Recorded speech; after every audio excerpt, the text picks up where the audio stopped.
খাদ্য বিতরণ করা বলতে ইয়ার লেভেলে বিতরণও করে। তো তাদের সাথে আলোচনাটা করেছি। আলোচনা উপস্থিত ছিলেন অধিদপ্তরের মহাপরিচালক সহ এখানে শীর্ষ কর্মকর্তা যারা আছেন তারা উপস্থিত ছিলেন এবং রিজিওনাল ডাইরেক্টর যারা আছেন, প্রতিটা ডিভিশনে একজন রিজিওনাল ডাইরেক্টর ধরা হয়, রিজিওনাল ডাইরেক্টররা উপস্থিত ছিলেন। তাদের সাথে আমরা কথা বলেছি।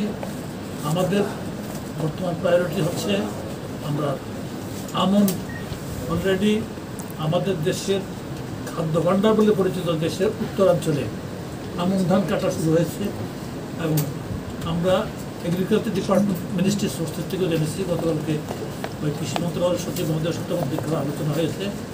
আজকে আমাদের ওই অঞ্চলে যারা রিজিওনাল ডাইরেক্টর আছে তাদের সাথে কথা হয়েছে, ওইখানে বাম্পার পূরণ হয়েছে। এটা আল্লাহ মেহরবানি করে এখানে সেটা আমরা আমন সংগ্রহ অভিযান আগামী রোববার থেকে শুরু হবে।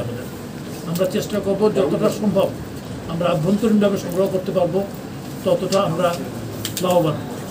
তারা আমাদেরকে আশ্বাস দিয়েছেন তারা সম্পূর্ণভাবে চেষ্টা করবেন এবং ধারণ ক্ষমতা এখানে সংগ্রহ করে ধারণ ক্ষমতা ওইখানে মোটামুটি আছে।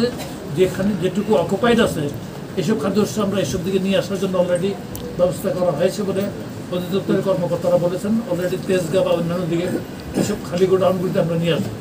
আমাদের স্পেস মোটামুটিভাবে যথেষ্ট আছে বর্তমানে যে সংগ্রহ করা হবে সে এর জন্যে।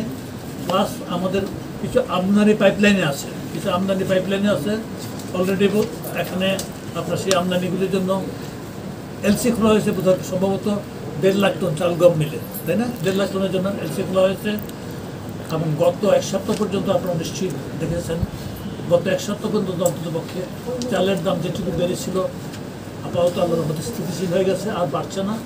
আমি আশা করছি সহসাই আমন ধানটার নতুন আমন ধানটা মার্কেটে আসা শুরু করলে একটু কমতেও শুরু করবে।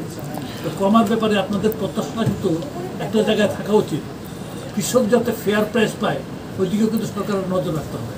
কৃষক যে তারা কৃষকের বর্তমানে উৎপাদন খরচ বেড়ে গেছে এবং যারা ফসল ফলায় তারা যাতে এই কাজে নিরুৎসাহিত না হয়ে যায় তার জন্য সরকারকে সচেষ্ট থাকতে হয়। তার জন্যে আমন সংগ্রহের জন্য যে ইয়েটা আছে সেই ক্ষেত্রে আমন ধানের আগের বারে যে দাম দেওয়া হয়েছিল তার চেয়ে কেজি প্রতি 3 টাকা বাড়ানো হয়েছে, 3 টাকা বাড়ানো হয়েছে ধানে এবং চালেও বাড়ানো হয়েছে।